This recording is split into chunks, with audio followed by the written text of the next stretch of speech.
Good day, sir. Sorry about the context of my video.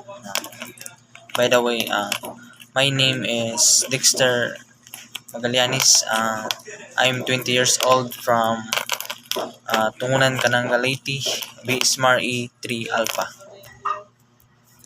So,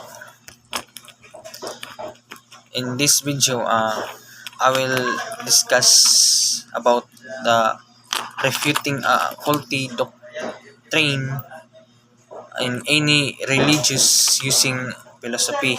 So, first, philosophy philosophy's goal is to one to seek truth, and sometimes that means challenging ideas that might not hold up under is scrutiny.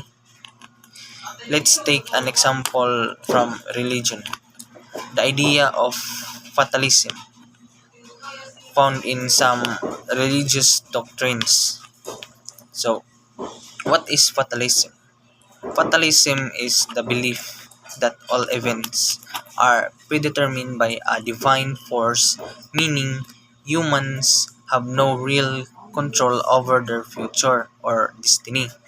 Whatever happens is inevitable, and human actions don't really matter because the outcome is already set. So, to refute this idea, let's use a few philosophical principles. First, we have existentialism, which argues that individuals have free will and are responsible for creating their own meaning and choices. Philosophers like Jean Paul Sartre say that we are condemned to be free, meaning every choices we make carries the weight of our freedom and shape our destiny. And another principle we can use is ethical responsibility. If fatalism were true, moral responsibility would lose meaning. Why holds anyone accountable if their actions are predetermined? So, because philosophers like Immanuel Kant argued that ethics rely on our ability to choose between right and wrong, suggesting that free will must exist. And also we can also use empirical evidence to challenge fatalism. Observation show that human choices leads to different outcomes. For example, if two students study for an exam, one works hard while the other does not but got the higher score because she has a micronote. So their efforts usually affect their result. So this suggests that human decisions have real consequences. And then lastly, the logical consistency.